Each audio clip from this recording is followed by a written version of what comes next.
Welcome back. Rock Forever brings you around the world. We're going deep into Europe right now, all the way to Italy. Our special guest is a vocalist songwriter. You know him from so many great groups, except Bangalore Choir, Bonfire, New Sainted Sinners, and of course, Blacklist, Utopia. Please welcome David REECE. Greetings, ladies and gentlemen.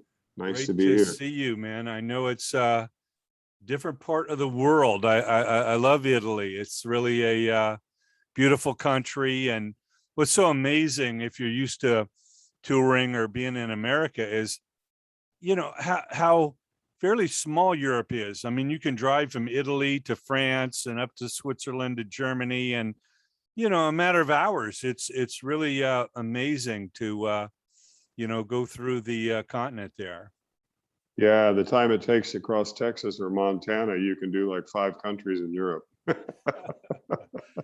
That's for sure. I just had a friend go fly into Rome, and I said, "Man, get ready for the taxi drivers in Rome, man. They drive crazy if they still do." Like I saw, I hadn't been there in about 20 years, but it amazed me how they make up their own lanes. It's like, look, we got somewhere to go. It's I don't know how many cars when I'm on the highway are driving down the white line, taking up 2 lanes. I think my 2 least favorite countries to drive in are Italy and Bulgaria. It's like you said, red light, who cares? Go. You know, it's defensive driving at its highest level. Yeah, they are on the offense, that's for sure. Well, David, I know you know, we've got some great new stuff to talk about with the Blacklist Utopia project, some great members and songs, but please give a little bit of background to our viewers. I know, you know, you're American born, growing up in Oklahoma and Minnesota, and you know, we just talked, you lived in LA in the early 80s through early 90s. And you know, how does a young you know, American singer end up fronting a German group like Accept with the great Dieter Dierks, who of course we know from all the big Scorpion hits, you know, Love Drive and Blackout and you know, all of that. How did that happen? Well, I don't know if you remember a woman named Lucy Forbes in Santa Monica. Oh yeah, remember her? Sure. Okay. I was basically homeless living in LA, and I had met Mitch Perry, of course, everybody else that's living there. Yeah, everybody knows Mitch. Yeah, so Mitch and I hooked up, and I forget what studio it was, but you know, we got locked in on those midnight hours to 6 for free, you know, no pay. One of the Hollywood studios, or where was the studio? Yeah, I can't remember. It was in Hollywood. It was a guy named Steve Gursky.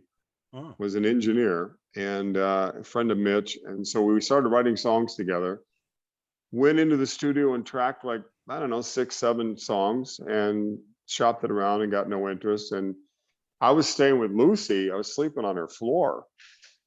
And I pretty much had enough. And Dieter was dating Lucy at the time. And he was coming into LA, and I had left like a week before that. And my family had left Minnesota and moved to Colorado. And I said, I'm out of here. I don't want to do music anymore. And I left the cassette at her house.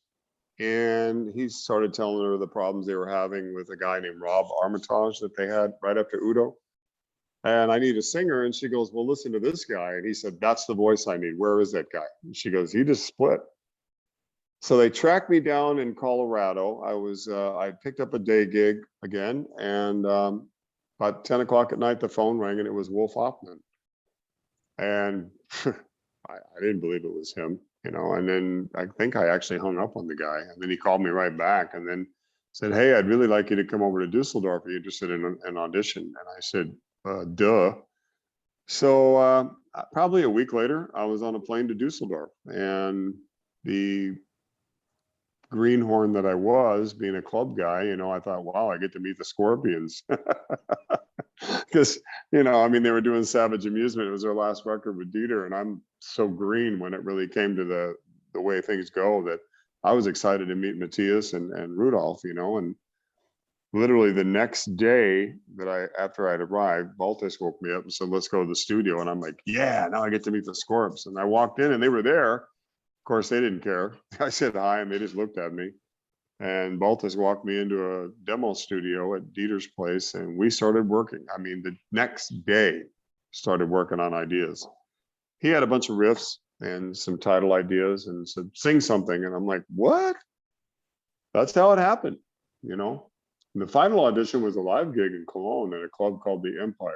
And I'll never forget, they advertised it as Germany's biggest heavy metal band. And everybody knew they had a new singer and the rumors were flying. So they knew it was us. So about 1,000 kids are waiting outside when we pulled up. So that was pretty traumatic. But I said, I'm going to give it everything I got. If I don't pass this has been a great experience. I'll go home tomorrow, you know, with a smile on my face. But next day they said, welcome to the band. Wow. Yeah, no, it's crazy how things work. And I know you've been on a million albums and been in numerous bands, but you'll always be known as that singer of Accept, you know, because it really, you know, it's a band that forges on, and maybe they're not as big as, you know, they once were, but, you know, in that hierarchy, you know, of, like I say, with Scorpions and, you know, so many other great European and UK bands, you know, Judas Priest and all that, their legacy is strong. But I know you were kind of thrown to the wolves because obviously you're not Udo, you know, and Udo had quite quite a fan base, you know, and here all of a sudden here's this younger American singer, but obviously they were trying things, and you know, the album. Yeah, go ahead. I really believe in hindsight that we should have changed the name, but you know, the Accept brand was so powerful, still is. I really think, you know, they had label pressure because I think Balls was about 400,000 copies. I think Metal Heart did about the same, and the record companies were saying, listen, we got to break gold or we really got to get platinum. So if you want to continue, you got to get somebody American or speaking better English and kind of sweeten the sound up a little bit. And now Accept was kind of going that way with, you know, Screaming for a Love Bite and, you know, their direction with Russian Roulette. They were kind of leaning a little more commercially, but Udo's voice didn't suit it. So they picked me, and I was hated and loved. I mean, worldwide. I still get flack for that record. I mean, the weird thing about it is I did the UDO Steel Factory tour as a special guest, as a solo artist. I called his manager and said, I want the tour. And they said, it's weird. We were just talking about you. So when I went out and did the tour, they had just re-released Eat the Heat limited edition vinyl. And I signed that thing at every gig. And most of the German guys that I met said, you know, I wanted to hate your guts, but I got to say this record has grown on me over the last 30 years. And I still listen to it. I'm a firm believer we should have stayed with Ecstasy and D-Train and Hellhammer kind of stuff on that record and not been so polished. But everybody was looking for a hit in those days, and it failed, you know. But it's weird because it's been over 30 years and people still talk about it. Yeah, they always will. I mean, it's you know, hindsight, like you say, people look back at some albums that might have been a little jarring, you know, for a faithful fan who expected the same every album. But you know, the reality of it is these big record deals back then ruled the world, you know, and absolutely. Accept was lucky enough to have an American deal. And of course, they don't want anything less than gold. And if you go gold, your stock better go up. You better be platinum next time. So the pressure was enormous, you know. Enormous pressure. Actually, even single platinum was becoming, you didn't get a party for that anymore. You had to be like triple platinum. I mean, you know, the late 80s, it was like, you got a platinum record. It was not that big of a deal anymore. I don't know if that was economics or what it was, but you know, you're in high standard if you hit 2 or 3, you know, platinum, and larger, of course. But gold would barely get the record companies to sit down and go, okay, do we make anything back? because in those days the productions were so ridiculous. I mean, 5,000 a day to record, and you're in there for months, so you're in debt like a giant credit card up to your whatever. I don't want to say it on the air, but yeah, we're uncensored here. Let it rip, man. I mean, the bottom line was they used to charge like $200,000, $250,000 just to shoot a video. I mean, it's ridiculous. Yeah. People are doing videos on iPhones now. Yeah, I mean, our video generation cost was, I think, $170,000 for a day. I mean, we went to the Brooklyn Navy Yard to shoot it, and there's a crew of about 100 people. I mean, I don't know what half those people were doing, but I think that it was $170,000 to shoot that video, and it's a 4.5-minute song. Yeah, I mean, people are making movies, for less than that these days. Yeah, and now I'm doing videos on my own with, like you said, with a iPhone, 2 or 3 of them set up, and my wife filming and a friend filming, and I'm doing the green screen and the lighting, and my brother is doing all the editing and effects, and we're doing it for under $1,000. Yeah, no doubt. It's all about the music, the passion within. Yeah. And I know there was the tour with Wasp and Metal Church, and I guess that kind of ground to a halt at some point. But was that European or was that the American leg? What was that? That was America. I had played so long in the club scene that I knew every agent around, and the manager had asked me, can you hook us up with a booking agent to go out and do a club tour to get the rough edges worked out, and I'm like, yeah. So I put him in touch with one guy that used to book me. I mean, in those days we played, as it was 6-7 nights a week, 4 hours a day. And this guy put us out on a 32-night club tour headlining. We'd use local guys to open, and we'd play. We had A, B, and C set, and we didn't even have a set list on stage. We were so finely tuned and rehearsed, the very German way. And every day, we didn't have a day off. And then we jumped immediately on the Headless Children tour with Metal Church.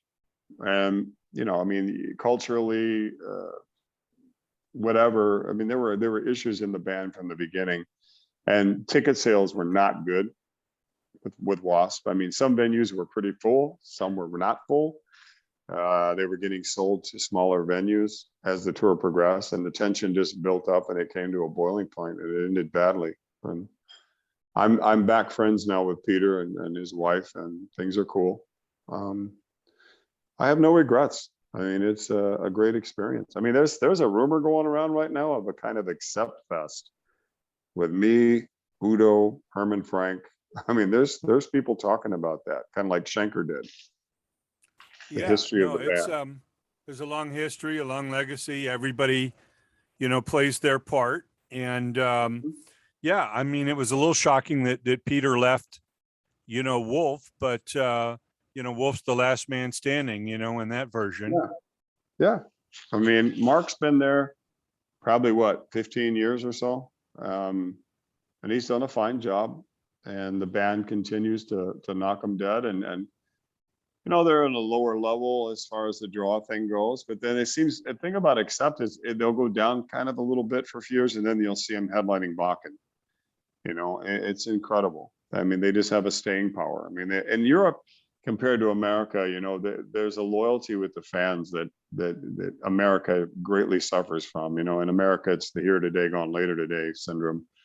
In Europe, if they wear your patch on their denim jacket with their leather jacket, they're fans for life. And that goes back to what I said with being the replacement guy. I mean, it was utter shock and terror. How could you do this? And the one thing about Udo Dirkschneider that I realize, I've known him so long, and we're very good friends, and he's very respectful to me and vice versa. Udo is one of them. Yeah. Udo is the working class, Zollingen, Germany, steel factory working guy who they identify with. That's why he is Accept. You know what I mean? So they stick with Udo. You know what I'm saying? I mean, he'll do tours with just playing Accept songs, and then he'll go out as UDO and fill places. I've seen it firsthand. Yeah, he's like a guy that walked through the audience and onto the stage. Like you say, he's one Yeah. of them, you know, Yeah. I mean, and there's no every airs night, about him. no, I mean, you can do 100 in a row, you can do 200 in a row. He's the same voice every night. He can be on his back with the flu. As a matter of fact, when I was on that tour, I did 30 dates, I think, on that tour. And he had a bad bone infection in his leg and had to use a cane on stage. And there were days I saw him in the dressing room really not feeling well. I mean, it was some type of bacterial infection, but he went on and gave it hell every night. I mean, one night he fell in Hamburg and bounced his face off the stage because the back area was so dark. The last step was really high and he missed it. And I mean, bounced off his head and went on and did the gig. He goes, "Did you see that?" I'm like, "See what?" He goes, "Man, I ate the floor." I go, "I didn't notice, dude." Great gig. So Yeah. Well, Europe's always been that way. I remember, you know, in the 80s, after Ike and Tina Turner had died a death and couldn't play the Chitlin circuit, you know, Tina couldn't fill an outhouse down south. yeah, Over in Europe, they embraced her because she's Tina Turner. This is the great, Ike and Tina Turner, and that's the same. they've always That's been the that same. way, very, very loyal. That's the same thing with Bangalore Choir. I mean, here I am out of Accept. I go to LA again. I played like 9 shows, and in LA, that's a course of about a 9-month period. By the 9th gig, I had an offer from every label in town. I took Warner Brothers, giant, best money, best organization. I thought I had Howard Kaufman managing me. White Snake, Heart, the guy, and Denny Rosenkrantz working the record. I mean, I had the star power team, right? Then grunge comes out and just kicks me right in the face. I was told by the label that rock was dead, and I'm like, no, and they're pulling my fingers off the door frame, right, to throw me out of the office. I mean, 2 weeks prior to that, we're at Trader Vic's and everybody's doing shots and having a blast. But when it was over, it was over. But what I didn't know was that the UK and Europe, the album was kicking ass. So had I known that and not listened to what they said, I would have gypsied it and brought the band over to the UK and Europe and continued on for a few years. Because I played Firefest with the band. It was 19 years since we had played, and every person in the place knew the words, were screaming at me, "Where have you been?" I mean, we loved the album, and it was like, man, did I fuck that up? You know what I mean? But when you work with those heavyweights, you believe everything they say is the divine, word. I mean, the be all and end all. And I realize now, later in my life, it's a joke. They don't know Yeah. everything. Well, as you remember, back in the States in the 70s or 80s, even before MTV, if you weren't on the radio, you weren't anywhere, No. so you could be one of the greatest. You could be Montrose, with Ronnie Montrose and Sammy Hagar, but if you don't have a hit on the radio, you're nobody. You're going to get dropped. So it was all Well, you're about on. radio, and then of course MTV definitely altered that. There were bands that were huge on MTV that weren't even getting that much radio play, or radio finally were forced to play them because they were a big hit on MTV. Yeah, I mean, it's you mentioned Montrose. I mean, I don't know how many times I saw Montrose open for Aerosmith or Heart. I mean, and just tear the roof down. But they couldn't get arrested on the radio. Rock Candy and those songs. I mean, nobody cared. But every rock and roller I knew had those records. But the mass public didn't embrace it. Yeah. Well, it wasn't until Ted Templeman found Van Halen that he found a band that he could, use his love for Montrose and hard rock, but Van Halen had those songs. They could get them on the radio, and of course the live show was incredible. So now, tell us about the new projects. You got Sainted Sinners and you have Blacklist Union. Tell us about what you're up to today. Well, Sainted Sinners was a thing I was doing with Frank Ponnet. He is one of the guitarists in Bonfire. And when I left Bonfire, he came to my house and said, we need to continue. So he had that idea, and I did a couple albums with him. And I just wasn't, the first album we did was really cool. The second album kind of bored me musically. It wasn't really working for me. So I've actually decided one day, you know what? I realized a few years ago, this whole democratic belief in rock and roll bands is a big lie. There's usually one or two guys, pulling the strings. So I thought, you know what, I'm going to go out solo. So basically it's David REECE. I came out with a record called Resilient Heart in 2018, which I toured on the Steel Factory tour. Then last year, March 13th, 2020, I released Cacophony of Souls. And this is my next solo album, Blacklist Utopia. So I've got 3 solo albums out in the last 3 years or so. And not to say that I'm not willing to be in a group, because we can get to that later, because I've got some pretty cool things going on right now. But I realized at Eat the Heat, my manager said, dude, people know you from D-Train and Ecstasy and Generation Clash. You got to get back to that, because I had spent, doing projects was all cool and stuff, but those projects never go anywhere but 1,000 pressings and get thrown out there against the wall. And then nobody wants to tour and nobody knows who to talk to. And, it's just like, okay, I make a couple albums with each one of those projects, and then I'm bored with it. So I stepped off and started doing my own thing. Now, contradicting kind of what I'm saying, here comes COVID, and my last tour with my album Cacophony of Souls was literally Italy closed down the week before the release, and I missed my release party and probably 35 gigs. I didn't even want to get on the internet and look at what was being canceled every day. It was a dark, dark place. So I immediately went into overdrive and said, okay, let's get on the momentum and write another solo album, which I did with the guys. The only change we made was the drummer. We got Francesco Giovino on drums, because our last gig together was 2019 at the end of October, I believe. We did a cruise ship gig from Denmark to Norway, and Francesco was there with Jorn playing drums, and he got behind the kit and played Ecstasy with us. And I looked at the band, they looked at me, I said, that's the missing link, because he did the Udo stuff, Primal Fear. He was perfect for us. So Blacklist Utopia is just a continuance of my solo endeavor, which I'm kind of more in charge of, although everybody in the band is writing together. But whoever takes the hit on the chin, it's me, because I'm kind of in charge of everything. So that's kind of cool, and it's doing well. I mean, I've been really lucky. I mean, over the years, the good that's come out of those projects is people know me. I'm established as a singer, but they're kind of hearing the part of Dave that people were mentioning, hey, dude, you got to get back to the heavy stuff, Because I kind of made that, I fell in that hole of doing that Whitesnake cover kind of copy thing, like a lot of guys do, with the Hammond keys and one guitar player and the Stormbringer riffs and stuff like that. I did that for a couple of years, and I went, what am I doing? I'm not David Coverdale. I mean, I'm David REECE. Yeah, that makes sense. Absolutely. No, yeah, you got to find your niche and find what works. But like you say, one of the biggest changes in music, besides the internet and streaming and all that, is, the dedication of players, all for one and one for all, where you're going to go tour, you're going to play some shitholes, some dive bars if you have to, whatever it takes to, get to the next step, and like you say, I mean, outside COVID, it's harder and harder to find players that are dedicated to one project and to hang in there. Mm-hmm.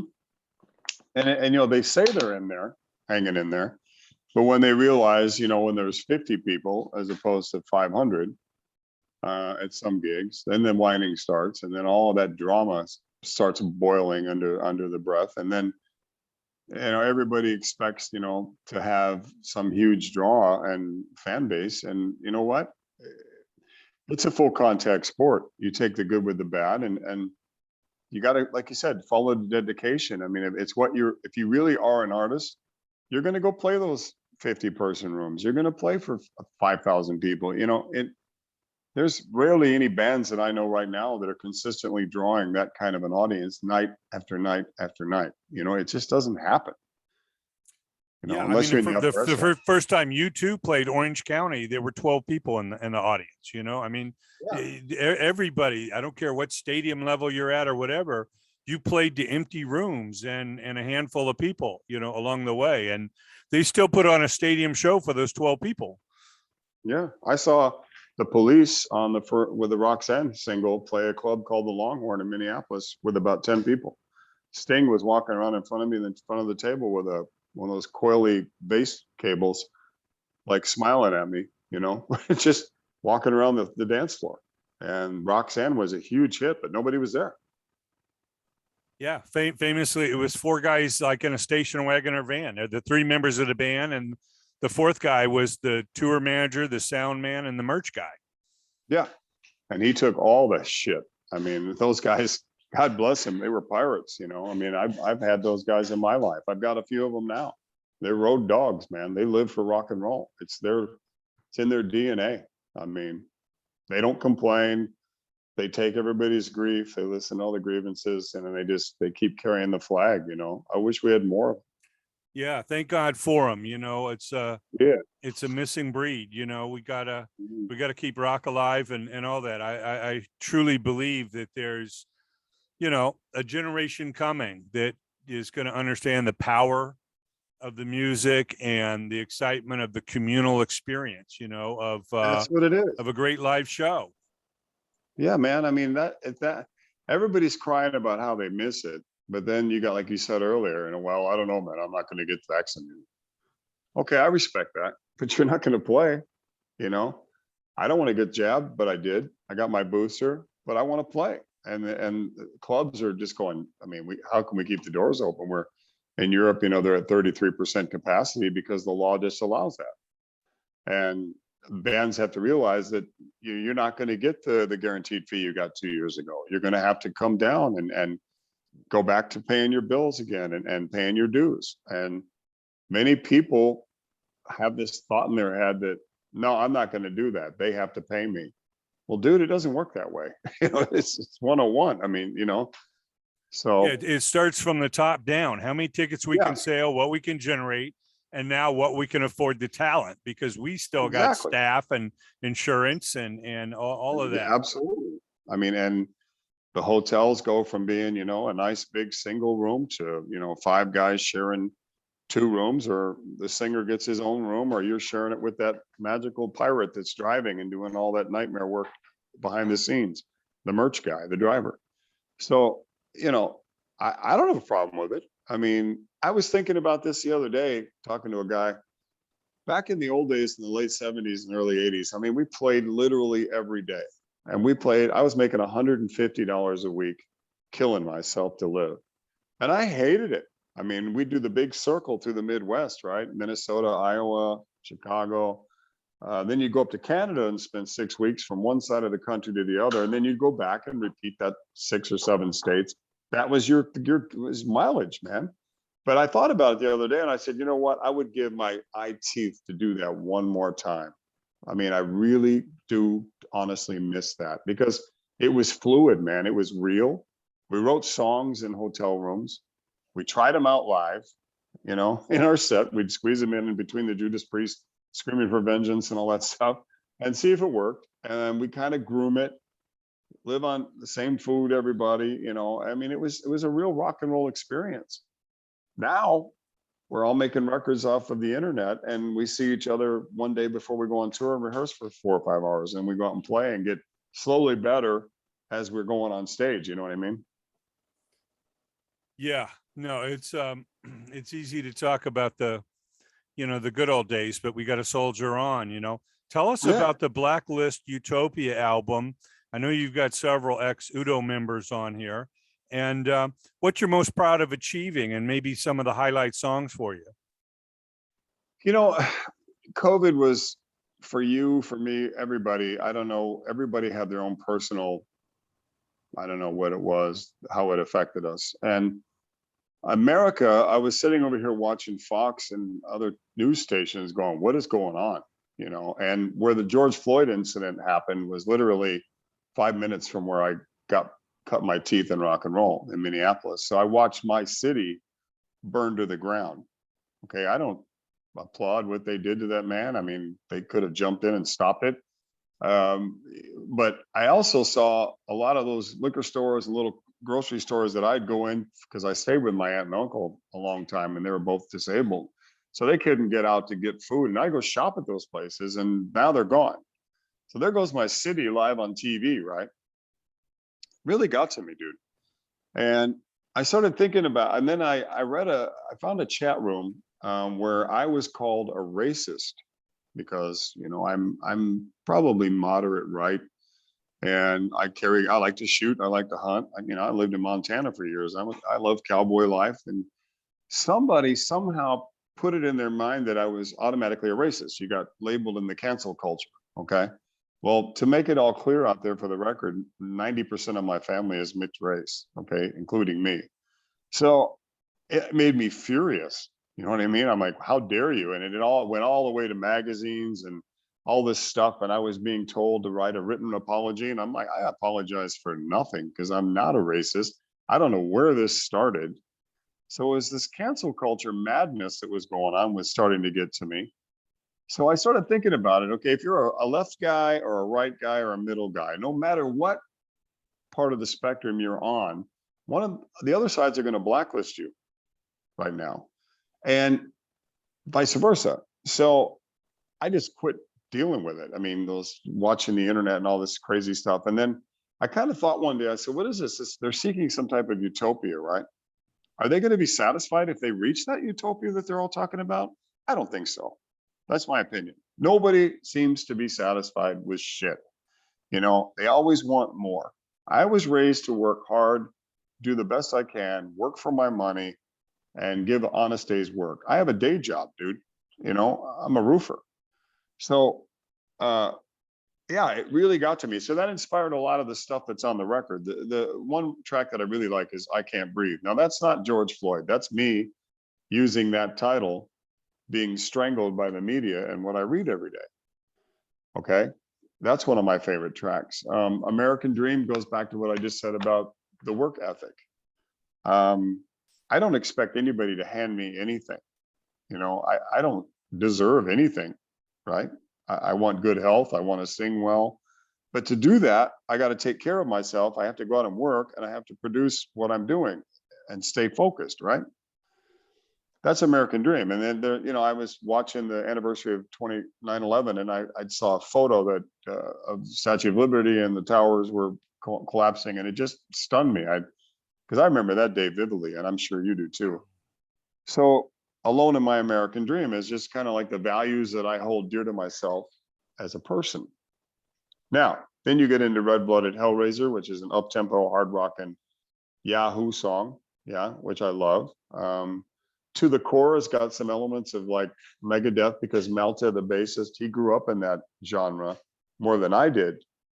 So on the album, it's dark, but then it's light too. You know, there's everything for everybody. Now, Civil War is, I got this weird feeling too about it, like America anyway. A couple of European guys have said to me over the years, "So you've got a very young country. You know, it took us thousands of years to carve out this little piece of real estate that we call Italy or Germany, you know, so, and it came from war.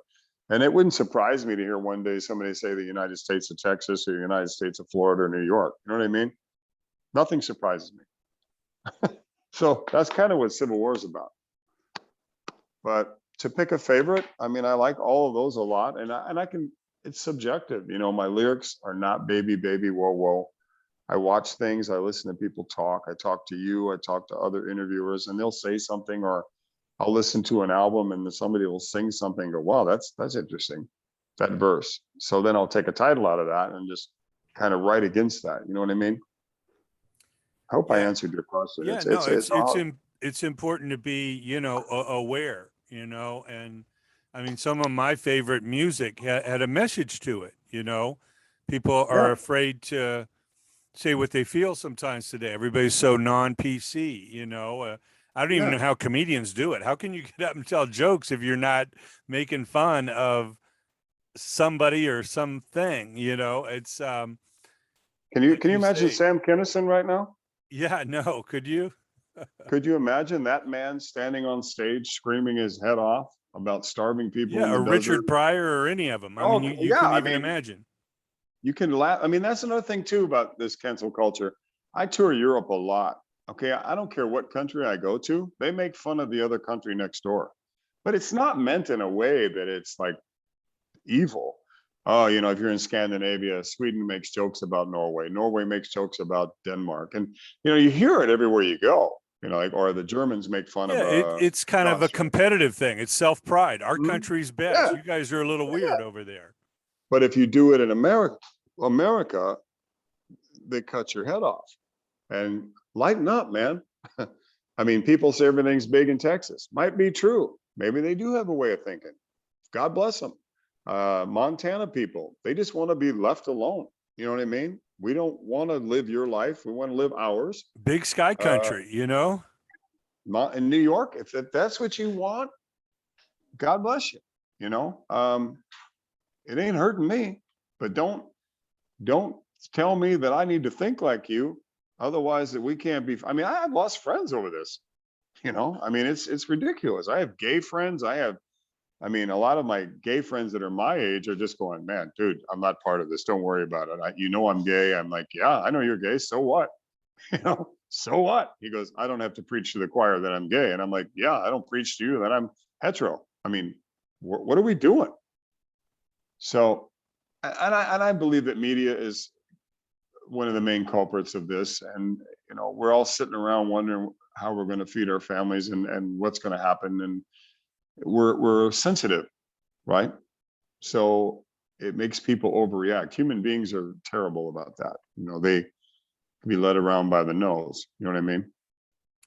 Yeah, no, it's a crazy world, but I know you're making great music, and it's great to talk about the history and look at the Scorpions. You know, they tried to retire a few years ago. They can't. You know, you take a few months off, and Klaus is looking at Rudolph like, "What the hell are we gonna do?" You know, if you're not doing what you love, you'll probably curl up and die prematurely. Like retiring. I mean, look at how many great people that have worked their whole life. They retire and get to watch and, you know, the cruise to whatever. And then 2 years later, they're dead. And so it's like the Scorpions. One thing that a lot of people don't know is bands like that, they go to like Dubai and places like that and keep playing. They kind of disappear for 6-9 months, but they're still playing shows where a band like Scorpions, you know, Asian countries still think they're kind of new. And they're playing for, you know, 50,000 people in a soccer stadium that you've never heard of, or I have, and you know, having a great night and being paid handsomely. So they haven't really turned off the lights, you know what I mean? Because I don't think Herman and Klaus could do it anyways. They're kind of like Mick and Keith, you know, in my opinion, in the metal world. But yeah, so musically, I'd like to kind of, if I can take direction here and give you a little update on what I've been doing as well. You want to hear about that? Yeah, please. Okay. The COVID thing, I talked about projects being kind of the thing I wanted to get away from. This is contradictory in a sense, but everybody's sitting at home, and of course the phone starts to ring. What are you doing? You know, are you interested in working together? And I'm like, sure, let me hear what you got. Well, Jimmy Waldo from Alcatraz played on a few of my tracks and co-wrote on Blacklist Utopia. And Jimmy, you know Steve Rosen? Yeah. You know him? Okay, Steve, of course, working, I think, for Rolling Stone and Guitar World or whatever it was, interviewing all the greats, said at one time, I'm going to do a record and I demand you play a solo on my album. Well, Jimmy's working with Steve, and I get a call from Jimmy saying, hey, we're ready to make this record. Are you interested in writing on it? And I said, yeah, let's do it. So little did I know that, you know, Rosen had, you know, booked Paul Gilbert, Bumblefoot, Satriani, and all these guys are playing guitars to my songs that I wrote with those guys. So it's a really cool thing that I did. It's called Highway Sentinels. That's going to come out next year. And then I did a record back in 2014 for a German band called Wicked Sensation. It's called Adrenaline Rush. And those guys are like amazing, insane songwriters. There's a guy named Zhang Bong, who's Chinese German, and a guy named Michael Klein. And I sang on that album. It's like, oh, that's a project, I'll do it. I was in Montana at the time and I wasn't really doing much. And they called me last summer, I guess, a year ago, and 2020, and said, we're going to do another record. Would you do the album with us? And I listened to a few of the tracks and I went, oh my God, this is better than Adrenaline Rush. So that album comes out on December 17th on Rock of Angels Records. It's called Outbreak, and the video is called Stallbreaker. It's out on YouTube right now. But the cool news above, and I've done a various demo projects with other artists around the world too, just to put food on the table. But one thing that came out of that was Herman Frank from Accept wrote me one day. And he said, "Hey, it's me, the guy that was in the same band at different times as you." I said, "I know, Herman, what's happening?" And he's like, "I've always wanted to work with you. Would you be interested in trying to write songs together?" And I said, "Absolutely." So we wrote about 3 songs together and went, "Wow, this sounds great." This is really good. Because Herman is one of those guys that lived under the shadow of Wolf Hoffman, but he's an amazing guitar player. And we call it Iron Allies. So we said, okay, now we need a bass player. Who are we going to get? So we thought about it. And I contacted Donnie Von Stavern from Riot. He's the bass player. And of course, Francesco Giovino is playing drums because he's so badass. And I'm sure we'll probably take another German guitar player with us, find somebody when we're ready to go. But one of the reasons we decided to do it was in the economics of rock and roll right now, you have to have named guys to pull the interest from the promoters, right? So you've got right now 4 main characters that have all played a role in this business for so long that as soon as we announced it, I was flooded with fans and of all of us and promoters trying to book shows immediately. So it worked. Right now we have about 22 songs recorded and we're shopping all the major labels right now and things are looking really good. So that will be the band that I will go on besides as a solo artist, which I'll still retain, but Iron Allies will kind of be my baby next year. Yeah, sounds exciting. No, there's this, great super groups, in our past that we loved, people coming together. And like you say, the name value is everything. And if people want to refer to you as the Accept singer, as long as as that was, hey, that's fine. Just buy a ticket and come on down and see the show because it's, you're still full of life. We, think about it. We wouldn't even have to make a record. Donnie and I were laughing about it. We could play, 4 or 5 Riot songs because I actually re-recorded Restless Breed and a few others for Donnie. That's how I met him. Kind of a thing for Rhett, and he goes, "Man, you really sing those Rhett songs great." I'm like, "Thanks, dude," because I always was a fan of Rhett Forster anyways. So we were saying, we could actually do a collective of Accept tunes, Riot, REECE, Herman Frank. We wouldn't even have to have a record and go out and play for 2 solid straight hours. Do like a medley of Accept stuff, from all our eras, So yeah, it's a powerful thing. The people involved and we all like each other. We all respect each other. We're past that diva stage in our life, We're all going for the same thing. You know what I mean?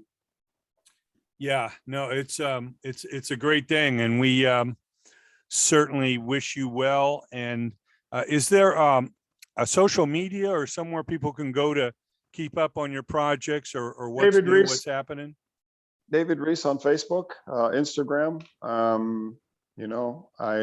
have another website called davidreeceofficial.info, which I've kind of been lazy about, but I usually do the big merch thing there and hype, but without the tours, I kind of slowed down on that. So what I'll do is collect all the media that I've done for Blacklist, Utopia, and all the upcoming things, and I'll slam it on that page as well. But you can find out all the interviews and photos and news on Facebook of what I've been up to the last few years.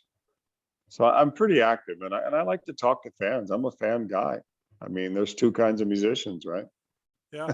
You called it the community. I mean, there's the players and there's the people coming to see it. Well, that's it. And you got to keep that fan inside of you alive. Anybody that gets so arrogant, they try and forget they're really an assimilation of everybody they love. It goes away pretty quick. You look at Dave Grohl and these guys, they're still fans, He may front the Foo Fighters, but he loves the Stones and Queen and Zeppelin, and he's not afraid to show it or jump up on stage or have them, come out on his shows. It's. I mean, dude, that guy is. How lucky is that man? But not only is he lucky, that just shows you that you talk about the it factor. Dave Grohl has it because he's hungry, and some of that Kurt Cobain stuff rubbed off on him, but I also asked myself, I wonder how much he rubbed off on Kurt, because obviously he's got staying power. And like you said, he involves as many projects and people he can work with just to better himself, and screams his guts out on stage. I mean, the guy is a ball of fire. There's a lot of bands out there that I kind of like. I mean, I like, Rival Sons. I think they're really great. I think, of course, Foo Fighters, Shinedown. I like them. I like Miles Kennedy. I mean, I listen to different bands, but I also listen to a lot of stuff that a lot of people, maybe you listen to, but I love Tom Petty. I love Steely Dan. I listen to a lot of different stuff, and I learn from it because I'm a fan first. Yeah, I mean, especially back in the 70s, the record labels didn't want you to sound like anybody else. Now they want you to be a clone of whatever's hot. But back then, Steely Dan didn't sound anything like Sly and the Family Stone, and Santana didn't sound anything like God, was that great, Little Feat. They really encouraged everybody to be themselves. Yeah, I mean, you can listen to a Steely Dan album and go, okay, I just listened to Pretzel Logic, so I'm going to go over here to Katy Lied and go, oh my God, I forgot about those tracks. And then I'll go to Asia and go, oh my God, what kind of drugs were these guys taking? I mean, they barely toured in those days. I don't think they didn't for 20 years. And then before Becker died, I mean, they came out and toured for a while. But you listen to those vocal arrangements and you're just like, oh my God, wow, what an impression. And the Doobie Brothers and bands like that. I mean, you got Skunk Baxter, who played on the Steely Dan stuff. You got, you go back to the Doobie Brothers, the singer, what's his name? I just blanked his name. Which band? Doobie Brothers. The guy went grave when he was young. Pat Simmons or Tom Johnston? All those guys. I mean. Oh, you're talking about Michael McDonald. Michael McDonald, yeah. I mean, he sings on Peg. I mean, and he couldn't sing the harmony because Fagan had arranged it in such a bizarre way.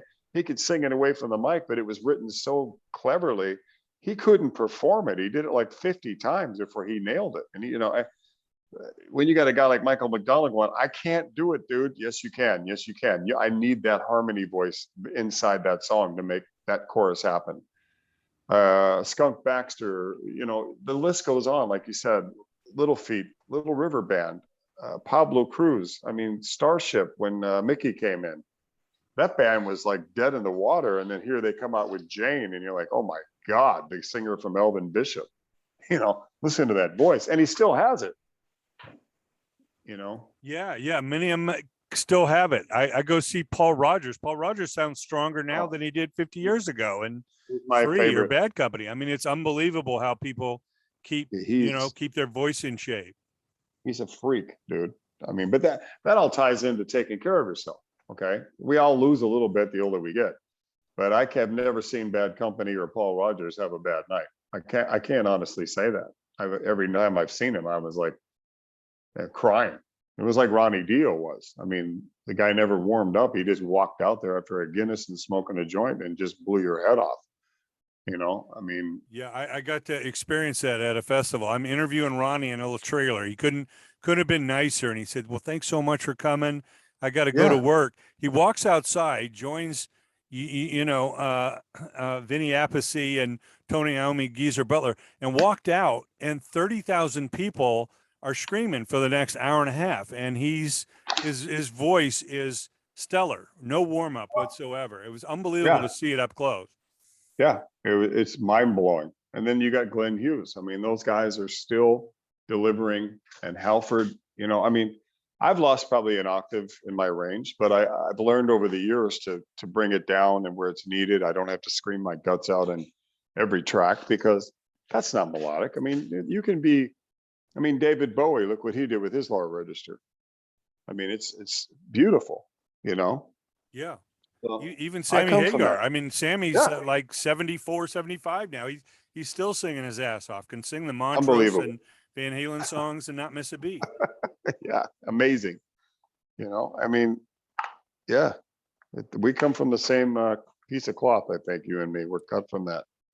Yeah. And without those bands, we wouldn't be here right now. I mean, because like you said, one of the reasons the record companies killed themselves in the 80s was, you know, everybody got tired of the bleach blonde lead singer trying to look like David Lee Roth with the ripping guitar player who wanted to be Eddie, you know. So it was nude for the tidal wave to come in and kind of shake things up. Although I believe that grunge would probably kill itself off after a couple of years, because how many songs can you sing about heroin or wanting to commit suicide? So some great stuff came out of that era. Jerry Cantrell and those guys I deeply admire, you know, musically. Chris Cornell was amazing. Sadly, they're all dead, you know, except a few. Vedder is still around, and the Chili Peppers, right? Yeah, no, it's great to reminisce, and the power of music moves on. Our special guest has been David REECE. Please go out and support Blacklist, Utopia, Sainted Sinners, and of course, you know, dig that catalog. Except Bangalore Choir, Bonfire. You know, dig deep. You know, David's got a lot of music in the past, but there's more coming, and we can't wait to hear that new project. It sounds phenomenal, and I know 2022 and beyond are going to be great years. David, thanks so much for joining us. Thank you, brother. And I would like to say one thing to the fans, and I've kind of came up with this the last few days. If you're looking for something to believe in, start with yourself. Yeah, it's really important, man, that self-belief and stay strong within, you know? God bless, brother. Thank you, everybody. Thanks, David.